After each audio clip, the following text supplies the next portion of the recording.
야고보서 1장 12절에서 18절까지 우리 이 시간에 다 같이 교독하도록 하겠습니다. 한 절 한 절 교독합니다. 제가 먼저 읽습니다. 시험을 참는 자는 복이 있나니 이는 시련을 견디어낸 자가 주께서 자기를 사랑하는 자들에게 약속하신 생명의 면류관을 얻을 것이기 때문이라.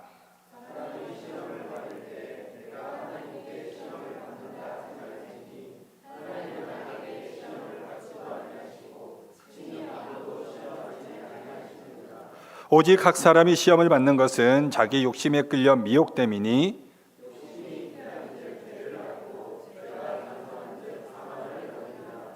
내 사랑하는 형제들아 속지 말라.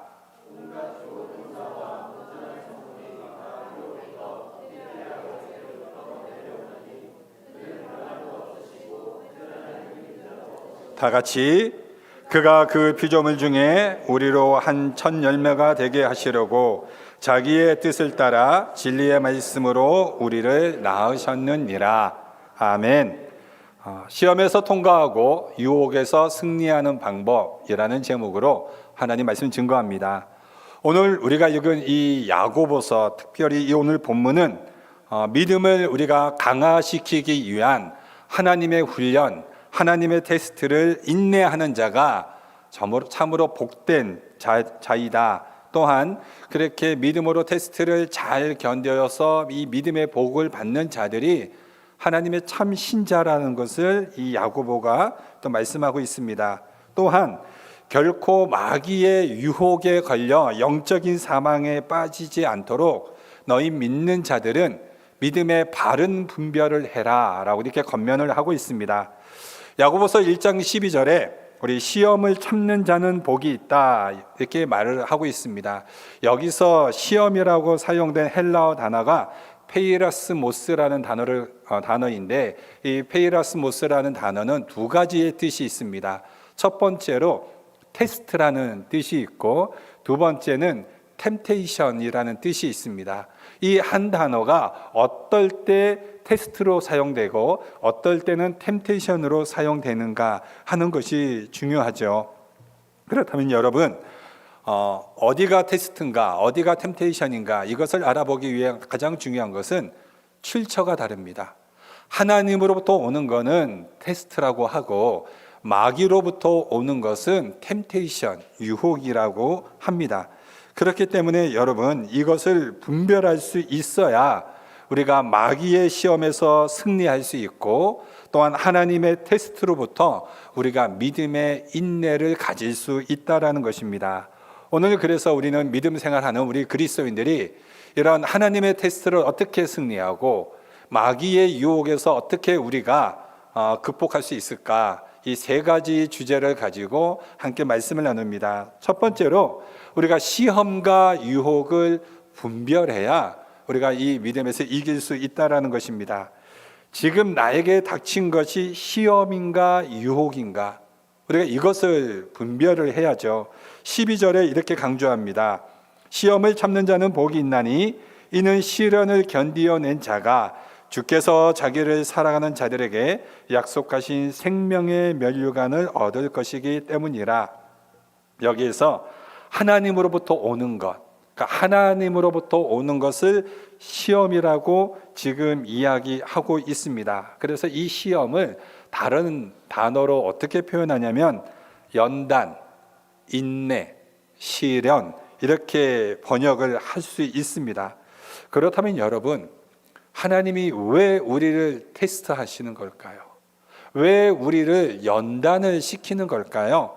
그 이유는 우리를 강하게 훈련시키기 위한 하나님의 방법이기 때문에 그렇습니다, 여러분. 그래서 시련이 올 때는 우리가 벗어나려고 하지 말고 이 연단이라는 것은 유익이 있습니다. 하나님이 우리를 강하게 시키기 위한 하나님의 유익이 있기 때문에 우리가 하나님의 눈을 갖게 해달라고 우리가 기도를 해야 됩니다. 우리가 사람의 눈, 세상의 눈으로는 하나님으로부터 오는 이 시험을 바르게 분별하지 못하면 인내하지 못하죠. 인내하지 못하면은 그 하나님의 그 테스트에 우리가 실패할 수밖에 없습니다. 그렇기 때문에 이 하나님의 테스트를 우리가 성공하기 위해서는 하나님의 눈, 하나님의 방법이 무엇인가? 하나님의 목적이 무엇인가? 하나님의 의도가 무엇인가? 이 하나님의 눈을 갖게 해달라고 우리가 지혜와 믿음으로 우리가 기도해야 됩니다. 우리가 여기서 지혜가 필요하죠. 나에게 어떤 어려움이 닥쳤을 때 이걸 인간의 눈으로 보는 것이 아니라 하나님 지혜를 주세요. 우리에게 믿음을 주세요. 그래서 나에게 닥쳐져 있는 이것이 하나님, 나에 대한 하나님의 테스트입니까? 마귀의 유혹입니까? 하나님의 테스트라면 내가 끝까지 믿음으로 인내하여 승리하게 하여 주시옵소서. 이렇게 구해야 되는 거죠. 근데 여러분, 우리가 시련이 오는 하나님의 그 믿음의 테스트는 여러분, 원인을 우리가 알 수 없다라는 특징이 있어요. 왜 오는지 모릅니다. 여러분, 내가 왜 하나님의 은혜로 구원을 받았는지 그 원인을 우리가 알 수가 없죠. 마찬가지로 시련 또한, 하나님의 테스트 또한 그 원인을 알지 못합니다. 그렇기 때문에 우리가 인생을 살아가면서 인생에 지금 고난이 닥쳐오고 내 인생에 풍랑이 불어서 내가 내 인생이 흔들리는 그 가운데 있을 때 가장 중요한 것은 하나님의 시각을 갖게 해달라고 하는 기도가 참으로 중요하죠. 그래서 시련을 잘 견뎌낼 수 있도록 하나님, 이러한 믿음의 기도가 필요합니다. 이러한 하나님의 시련, 하나님의 믿음의 테스트를 잘 견뎌낸 자가 한 단계 더 믿음의 영적 성숙함으로 나아가게 돼요. 그래서 이 믿음의 성숙함으로 나아갈 때 우리가 하나님의 영적 강한 군사로 우리가 세워져서 하나님의 뜻을 감당하고 그 맡겨진 사명의 본분을 우리가 이룰 수 있습니다. 그렇기 때문에 우리가 강해지는 게 참으로 필요하죠. 우리가 바람으로 가는 배를 범선이라고 합니다. 이 범선에서 가장 중요한 특징은 바람으로 가기 때문에 이것은 돛을 달아서 이 돛에 이 바람의 풍랑으로 가게 되죠. 그래서 이 배의 가장 중요한 것이 뭐냐면 돛대입니다. 이 돛을 달 수 있는 이 돛대가 중요한데, 배를 만드는 사람들이 이 돛대를 구하기 위해서 산을 돌아다니다가 가장 강하고 튼튼한 이 나무를 발견하게 되면은 그 주변에 있는 모든 나무들을 다 베어버린다고 합니다. 그러면은 이 나무는 그 산에서 그 나무 하나만 딱 우뚝 서 있기 때문에 모진 비바람을 다 맞게 되는 거죠. 그렇게 10년을 자라게 한다고 합니다. 그렇게 모진 비바람을 맞은 이 10년의 이 풍파를 견뎌낸 이 나무를 그 배에 돛대로 사용하는 거죠. 그래서 이 돛대가 강해야 이 배가 유지가 될 수 있는 것처럼 하나님이 우리를 왜 강하게 훈련시키는가? 우리가 미워서요? 그렇지 않다라는 겁니다. 하나님이 우리를 강하게 훈련시키는 것은 하나님이 우리를 통하여서 하나님의 사명을 감당케 하기 위함입니다. 우리가 예수를 믿는 사람은 단순히 구원받고 천국 가는 것이 목적이 아니라 예수로 구원을 받은 모든 자들에게는 하나님의 부르심을 받은 사명이 있습니다. 그 사명을 발견하고 그 사명을 하나님이 감당하기 원하는 거죠. 그러기 위해서는 우리가 하나님의 강한 영적인 군사가 되어야 됩니다. 여러분, 강한 훈련을 받아본 적이 없는 사람들, 이런 사람들은 참 가볍죠. 깊이가 없습니다. 그러니까 이런 사람들은 말로 다 떠들어요. 그래서 우리 여성들이 우리 결혼하기 전 때에 우리 청년 자매들이 제일 싫어하는 형제들이 이렇게 1, 2, 3위를 할 때 3위가 어떤 청년들을 싫어하냐면 군대 이야기. 만나면 맨날 군대 이야기만 합니다. 내가 어디 분들을 나왔는데 특수부대고 다 이제 그런 얘기하죠. 2위는 이제 축구 이야기. 맨날 축구 얘기만 하고 스포츠 얘기하고. 그럼 1위가 누굴까요? 제일 꼴 보기 싫은 남자 1위, 군대에서 축구한 이야기. 예, 맨날 이제 그런 얘기하는 거 싫어합니다. 근데 여러분, 우리가 신앙이 뭔지 다 아는 것 같이 말하고, 나는 이 성경의 깊이를 다 알고 있어. 그래서 다른 성도들하고 이야기하면 참 대화가 안 통해, 답답해. 이렇게 생각하는 사람들이 혹시 있다면, 그리고 사람들의 칭찬에 우쭐해지고 사람들의 비판에 한없이 나약해지는 이런 모습을 우리가 가지고 있다면 참 목회자로서는 언제 참 훈련받고 강해질까라는 생각이 들게 되죠. 그런데 여러분, 하나님은 이러한 자들을 통해서 훈련을 시킵니다. 왜 훈련을 시킬까요? 하나님이 강하게 영적인 깊이가 깊어지도록, 그러기 위해서 하나님이 강하게 훈련을 시켜 나가게 될 때 그 훈련이 힘들다고 원망하거나 불평하거나 하지 말고 그 훈련을 잘 견디어 승리하는 성도들 되기를 바랍니다. 여러분, 여러분의 인생을 한번 되돌아보세요. 여러분의 인생을 한번 되돌아보시면 여러분의 인생이 평탄했을 때 하나님과 관계가 좋아지는 사람들이 별로 없어요. 여러분, 그렇지 않습니까? 대다수의 믿음은 언제 좋아졌냐면은 광야와 같은 시기를 거칠 때입니다.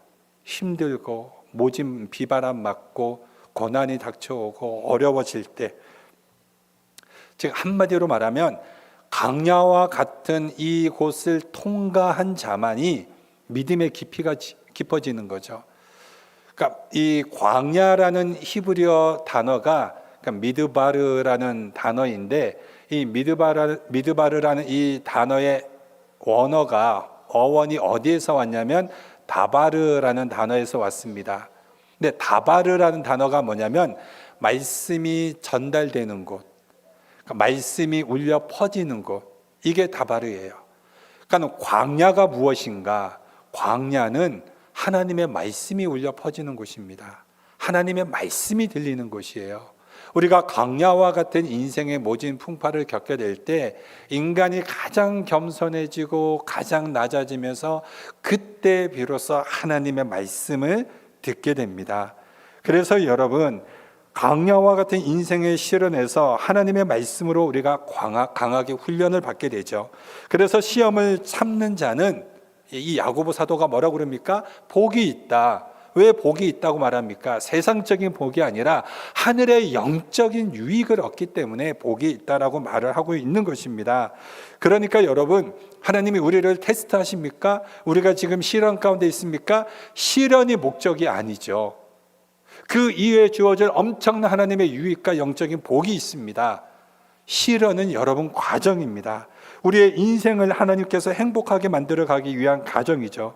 그렇기 때문에 성도 여러분, 하나님이 주시는 이 모든 것들은 가장 좋은 것임을 여러분이 믿으시기 바랍니다.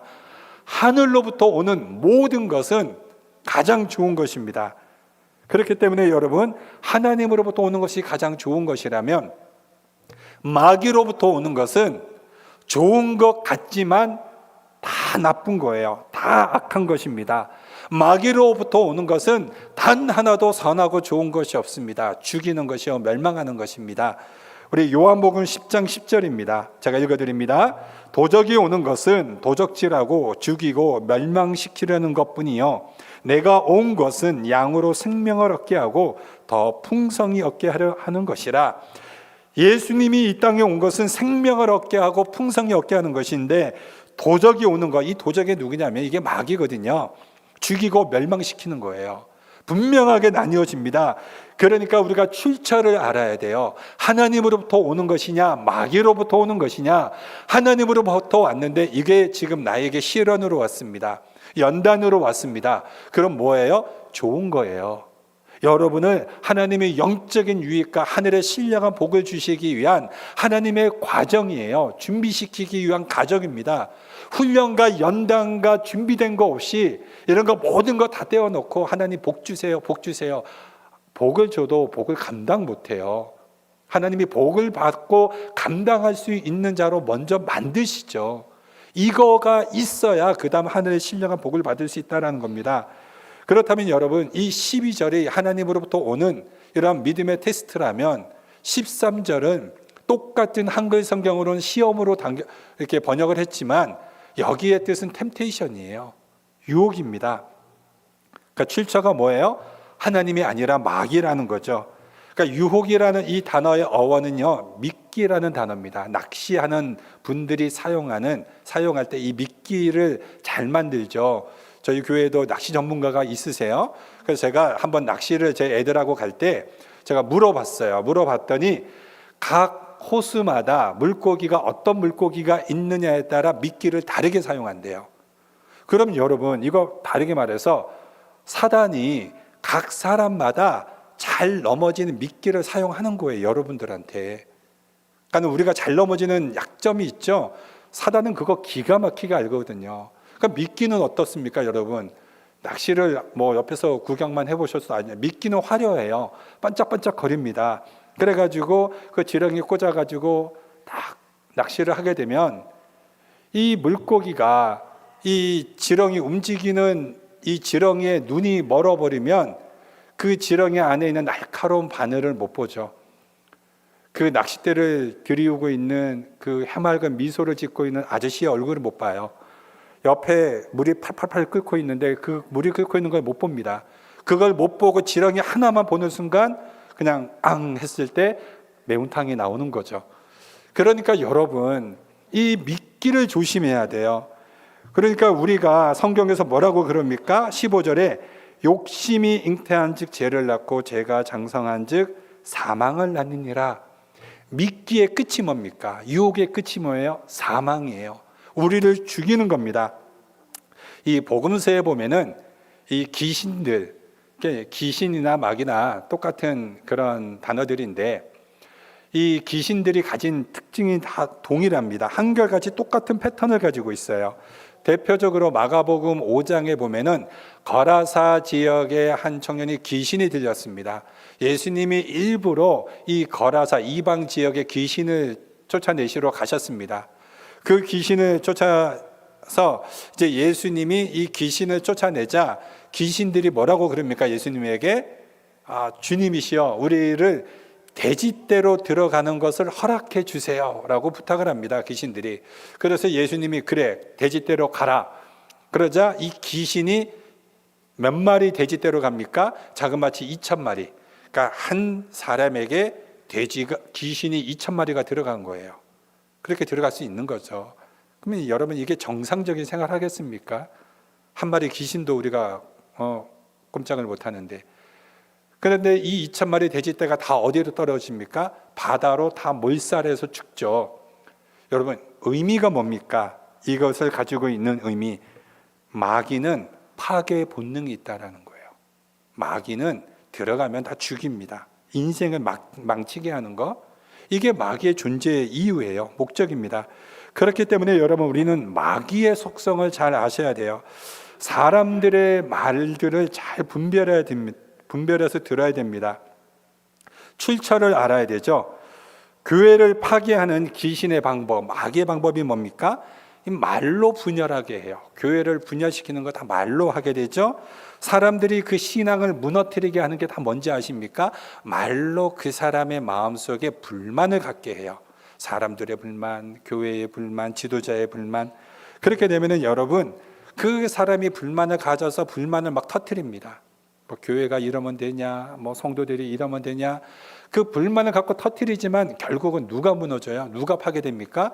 그 불만을 갖고 있는 본인이 파괴가 돼요. 본인이 떨어지고 본인이 무너집니다. 영적인 사망의 길을 걷게 되죠. 그러니까 이게 너무 어리석다라는 거예요. 성도는 여러분 믿음과 지혜가 있어야 됩니다. 그래서 분별을 해야 돼요. 분별을 해야 되고, 우리가 믿음 생활을 할 때 수많은 사람들의 말을 듣게 될 때 그 말들을 잘 파악을 해야 됩니다. 그 말들이 무엇인지. 그게 어떻게 파악을 해야 되느냐.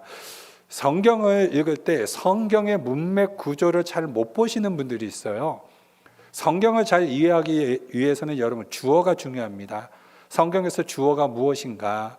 그러니까 사람들하고 말을 할 때도, 말을 대화를 통할 때도 그 사람의 말의 주어가 무엇이냐를 잘 파악하셔야 돼요.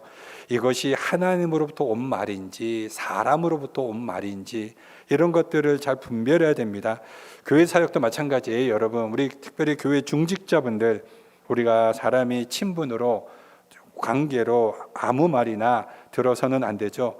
교회가 사람으로부터 오는 말을 들으면 혼란에 빠집니다. 그렇기 때문에 오직 하나님으로부터 오는 말씀을 우리가 들어야 되는데, 그럼 어떤 것이 하나님으로부터 오는 말이고 어떤 게 사람으로부터 오는 이런 마귀의 유혹이냐, 그거를 분별하기 위해서는 중직자들은 그 어느 누구보다 말씀과 기도에 전념하셔야 돼요. 말씀과 기도에 든든하게 서 있으셔야 됩니다. 그래야 교회가 교회답게 이끌어가고 지켜갈 수 있습니다. 우리가 오늘 이 말씀을 통해서 우리 모든 성도님들이 오직 기도와 말씀으로 깨어 있어서 믿음으로 분별하는 이 신앙생활, 승리하는 신앙생활 되어지기를 주님의 이름으로 축원드립니다. 두 번째로, 마귀는 유혹만 할 수 있고 행동의 책임은 나에게 있다라는 거예요. 그러니까 핑계 대시면 안 됩니다. 여러분, 한국에 귀신론으로 유명한 이단교회가 있습니다. 그 대림동의 성락교회, 김기동 목사가 하는 성락교회가 있는데, 이 귀신론에 빠진 사람들은 참 재미가 있어요. 감기가 걸리면 기도할 때 감기 귀신 나가라, 뭐 대머리 걸리면 대머리 귀신 나가라, 모든 원인을 다 귀신에게 탓을 돌립니다. 그러니까 귀신도 참 억울할 거예요. 내 탓도 아닌데 다 그냥 자기 탓으로 돌리니까. 근데 여러분, 속지 말래요. 야고보 사도가 16절에 뭐라고 합니까? 속지 말라. 무엇에 속습니까? 마귀가 우리를 유혹에 빠지게 만든다고 하는 것에 속지 말라. 여러분, 14절에 오직 각 사람이 시험을 받는 것은 자기 욕심에 끌려 미혹됨이니, 그러니까 마귀가 아니고 자기의 욕심에 끌려 미혹되는 겁니다. 여러분, 마귀는 우리에게 생각만 집어넣어줘요. 사람들에게는 하나님을 모신 장소가 있습니다. 영적인 지성소. 영적인 지성소에는 성령 하나님이 우리 안에 내주하고 계십니다. 그래서 마귀는요, 절대로 우리 마음을 못 건드려요. 성령 하나님 앞에 마귀는 상대가 안 되거든요. 그래서 그 마음속으로 공격을 타고 들어갈 수가 없습니다. 그래서 인간에게 어떻게 하면 저 인간을 타락시킬까? 그러니까 하나님의 하나님의 거룩한 성도는 전부 다 성령 하나님이 내주하고 계시니까 그 마음을 공략하지 못하니까 생각을 건드려요. 그러니까 생각을 집어넣습니다. 그래서 이 생각으로, 근데 문제는 그 생각을 가지고 있는 우리 사람들이, 그러니까 생각 너무 많이 하면 안 돼요. 생각이 인간을 피곤하게 만드는데 시험에서 넘어지게 만들고, 생각을 계속 하게 되면 그 생각이 타고 들어서 어디까지 들어가냐면 우리 영혼의 지성소인 마음에까지 타고 들어가면, 우리 마음이 그 생각에 지배당하면 그 마음으로부터 뭐가 나와요? 마음이 사로잡혀서 그때부터 죄가 나와요. 그래서 성경에서 우리의 마음의 죄의 근원이 어디에 있다고 그래요? 마음에 있다고 그러죠. 그러니까 생각에 타고 들어가는 거, 여러분 잘 생각하셔야 돼요. 여기서 생각을 하셔야 되는데, 마귀는 우리에게 생각을 집어넣어주면 그 생각에 타고 들어가서 그 마음까지 흘러가게 하는 것은 우리 책임이에요. 우리 책임입니다.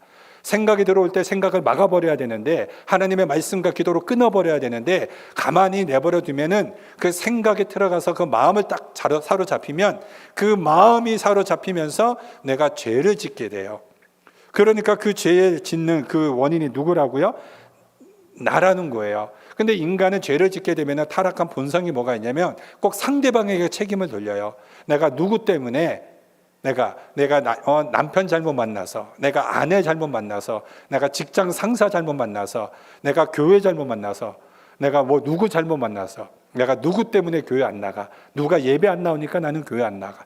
이 모든 원인과 핑계를 누구에게 대요? 사람에게 돼요. 이게 타락한 인간의 본성이거든요. 하나님의 은혜가 들어오면 그게 그대로 바뀌죠.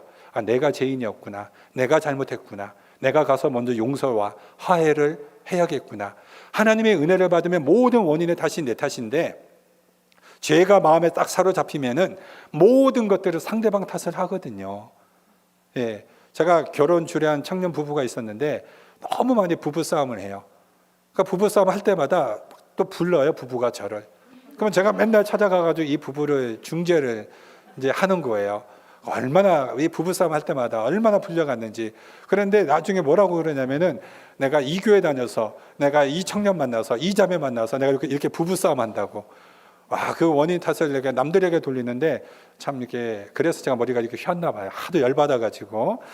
여러분, 이게 모든 원인은 이 마귀가 가지고 있는 건 남 탓이에요. 근데 그렇지 않습니다. 우리가 한번 생각해 보세요. 우리가 음란에 빠지는 거, 도박에 빠지는 거, 시기, 질투, 이간질, 교회 비방, 이 모든 것들 인간의 욕심 때문입니다. 자기 자신이 결정하고 행동한 거예요. 여러분 복음서에 보시면 예수님께서 광야 40일 금식을 하셨습니다. 그리고 나서 마귀가 예수님 유혹하죠. 첫 번째 유혹이 뭡니까? 이 돌을 가지고 빵을 만들라. 여러분, 마귀가 예수님에게 돌을 가지고 빵을 만들어 줬습니까? 예수님 보고 만들라고 했습니까? 만들라고 했습니다.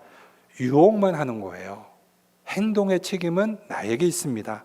하와가 선악과를 따먹을 때 마귀가 선악과 따서 하와에게 줬습니까? 아니요. 하와가 직접 따먹었습니다. 그리고 아담에게도 줬죠. 마귀가 억지로 하와에게 따서 먹이지 않았습니다. 가론 유다가 여러분 예수님을 은 30으로 팔았습니다. 여러분, 그런데 억지로 가론 유다가 예수님 팔았습니까? 아니요. 마귀는 가론 유다에게 생각만 넣어줬습니다. 행동의 결정은 가론 유다가 했어요. 우리 요한복음 13장 2절입니다. 읽어드립니다. 마귀가 벌써 시몬의 아들 가론 유다의 마음에 예수를 팔려는 생각을 넣었더니, 마귀는요 각 사람마다 욕심이 있잖아요. 그러니까 그 안에 가론 유다 이 사람은 돈에 대한 욕심이 있는 사람이네. 그러니까 생각만 넣어준 거예요. 생각만. 결정은 가론 유다가 한 거죠. 재미있는 것은 여러분, 성경에 보면은 이 마귀들이 그렇게 유혹만 하고 그 사람이 유혹에 걸려 넘어졌을 때 더 이상 마귀는 존재하지 않아요. 마귀는 사라집니다. 그리고 인간만 그 자리에 남아 있어요. 가론 유다가 예수님을 팔고 난 이후에 후회를 하죠. 그런데 그때 마귀는 더 이상 나타나지 않았습니다. 그리고 가론 유다는 자살해 버렸죠.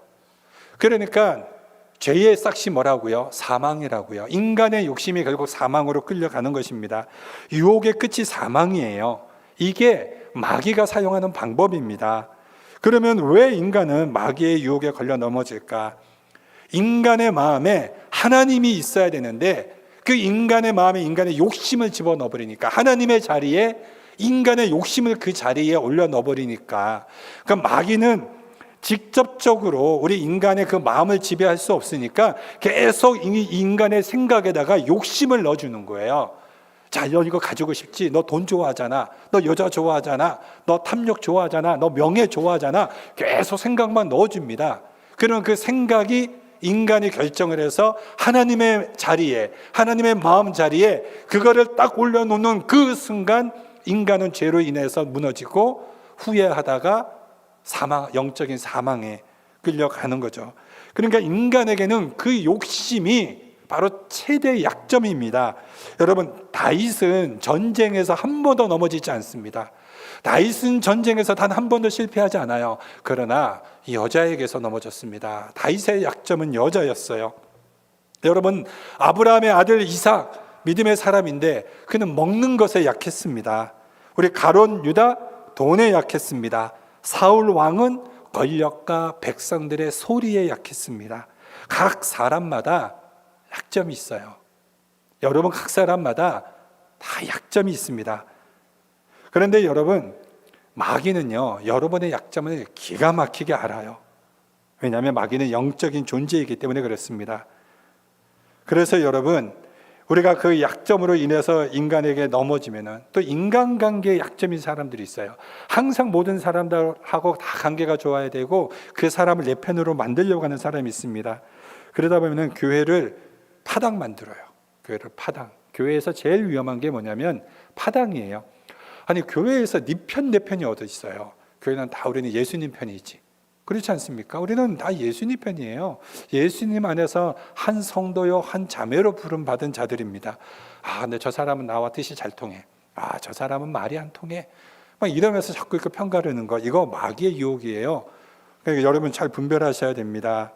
그렇기 때문에 여러분, 유혹을 만만하게 보지 마세요. 우리가 유혹 오면 다 이길 수 있을 것 같죠? 여러분, 마귀는요, 저 사람 저거 딱 건들면 넘어뜨릴 수 있어.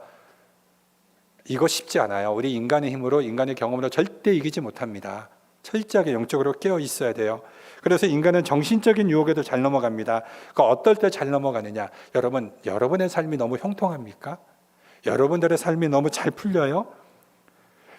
그럴 때 여러분 조심하세요. 모든 신앙의 인물들이 잘 될 때 넘어졌습니다. 힘들 때는요, 의외로 다 하나님 붙들고 의지합니다. 하나님께 매달리거든요. 근데 너무 우리 인생이 형통하면은 물론 저도 여러분 형통하면 좋죠. 우리 성도들 고통 없었으면 좋겠고요. 직장도 잘 선택이 됐으면 좋겠고 안정적인 생활도 했으면 좋겠습니다. 그런데 저는 어떠한 형통이 있으면 좋겠냐면은 내가 하나님 앞에 형통할 때도 언제나 하나님 앞에 엎드릴 수 있는 사람이었으면 좋겠습니다. 저는 여러분들이 그렇기 때문에 여러분의 자녀의 형통함을 위해서 기도하세요. 그러나 더 중요한 것은 내 자녀들이 잘 될 때, 형통할 때, 그럴 때 더 하나님께 기쁨과 영광을 올려드릴 수 있는 그런 자녀가 되게 해달라고 기도하는 것. 제가 한국에서 중국에서 이제 청소년들, 특히 이제 고등학생들 사역을 할 때 너희들이 바라는 대학에 들어가게 되면 하나님께 영광을 돌려라. 그런데 애들이 정말 자기들이 원하는 그런 명문대, 남들이 가고 싶어하는 그런 대학들을 다 들어갔어요. 그런데 열에 한 7, 8은 제일 먼저 엄마 아빠한테 전화하더라고요. 그런데 그중에 참 한두 명은 교회로 달려오더라고요. 교회로 달려와서 먼저 하나님께 꼭 감사 기도하는 그 애들들이 있었어요. 얼마나 기쁘고 얼마나 감사하든지 우리가 이런 믿음의 자녀가 되었으면 좋겠습니다. 모든 매 순간에 하나님께 달려가고 하나님께 감사와 영광을 돌려드릴 수 있는 자, 그게 형통함의 복이라고 저는 생각합니다. 여러분, 바빠도 하나님의 일을 할 수 있을 때까지만 바빴으면 좋겠습니다. 너무 바빠서 내가 하나님께 예배를 드리지 못하는 거, 이거 축복 아닙니다. 이거 사단의 미끼예요. 마귀의 미끼에 걸려 넘어가는 겁니다. 우리의 모든 삶의 가장 우선순위가 하나님 앞에 예배하는 그런 자들이 되어야 되기를 주님의 이름으로 축원드립니다. 마지막으로 유혹에서 우리가 승리하는 방법은 우리가 은혜의 울타리를 만들고 감사함의 유지를 하자. 디모데후서 2장 22절입니다. 너는 청년의 정욕을 피하고 주를 깨끗한 마음으로 부르는 자들과 함께 의와 믿음과 사랑과 화평을 따르라. 자, 여기서 중요한 단어가 뭐냐면 적사 함께라는 단어예요. 함께. 여러분, 유혹에서 승리하기 위해서 우리가 주를 위해서 나아갈 때 나 혼자는 이기기 힘들어요. 인간은 연약하기 때문에 혼자 이기기 힘듭니다. 그럼 누가 필요해요? 같은 믿음의 사람, 같이 기도하고 믿음에 우뚝 서 있는 그런 사람들과 함께 하라고 합니다. 그래서 함께 했을 때 우리가 승리할 수 있죠. 우리가 각자의 약점들을 알고 있잖아요. 나의 약점들을 알고 있습니다.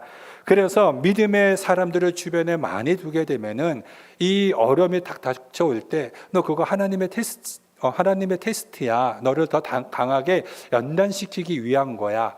야, 그거 사단의 유혹이지. 우리 같이 기도할게. 이런 것들을 분별을 할 수 있게 되는 겁니다. 그래서 믿음의 사람들을 주변에 함께 둘 때 우리가 승리할 수 있어요. 또한 적극적으로 선한 일을 하는 것에 힘써야 되는 거예요. 이게 믿음의 울타리를 만드는 겁니다. 야고보서 1장 17절에 온갖 좋은 은사와 온전한 선물이 다 위로부터 빛들의 아버지께로 내려오나니, 그러니까 여러분, 위로부터 오는 모든 것은 다 좋은 것입니다. 감사한 거예요. 그 중에 뭐가 있다고요? 각양의 은사들이 있습니다. 그 은사라는 것이 뭐냐면 이는 모든 은사들을 통하여서 하나님 앞에 사용되어지라고요. 교회 공동체 앞에 사용되어지고 이웃을 위하여서 사용되어질 때 이게 믿음의 울타리를 만드는 거예요. 어떤 사람들은 재능으로, 어떤 사람들은 하나님의 주신 건강으로, 어떤 사람들은 각자의 또 언어 통역이나 각가지 기술들과 은사들을 통하여서 이 교회와 하나님에서 유익하게 만드는 이 영적인 울타리를 만드는 거죠. 이렇게 나아갈 때 우리는 욕심 대신에 감사하고 불만 대신 순종하며 나아갈 때 우리는 다 이길 수 있어요. 사람들이 착각하는 것이 뭐냐면 이 좋은 것들이 자꾸 세상으로부터 좋은 것들이 온다라고 생각해요. 그래서 그 유혹에 욕심에 걸려 넘어지는 거거든요. 여러분, 세상으로부터 오는 모든 것들은요 반드시 부작용이 있습니다. 우리 약사분도 계시지만 인간이 만든 약에는 부작용 없는 약 없어요. 다 여러분 부작용이 있습니다. 유일하게 부작용 없는 약이 하나 있어요. 신약, 구약. 열심히 성경 부작용 없습니다. 너무 유치해요, 유머가. 여러분, 성경은 부작용이 없어요. 하나님 말씀 열심히 먹어요. 우리의 영적인 질병 다 고치고 치유받습니다. 우리가 그것을 믿고 나아갈 때 우리가 하늘의 놀라운 은혜 속에서 살아가게 됩니다. 여러분, 내가 하는 일이 욕심으로 가면 사망이고 감사라고 하면 은혜 충만입니다.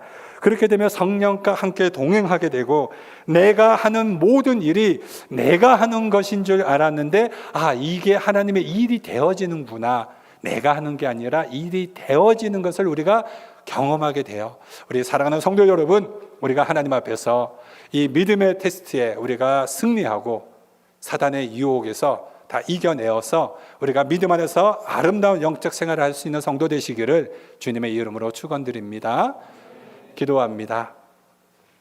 하나님 아버지, 오늘 우리가 이 말씀을 통하여서 다시 한번 우리의 신앙을 고백하게 됩니다. 우리가 하나님이 우리에게 주시는 시험, 우리가 믿음으로 통과하고 인내로 승리하게 하여 주시고, 사탄의 유혹에서는 반드시 우리가 승리하여 이겨서 영적 싸움에서 승리하여 강한 하나님의 자녀, 영적 군사 되게 하여 주옵소서. 감사드리고 예수님의 이름으로 기도드립니다. 아멘.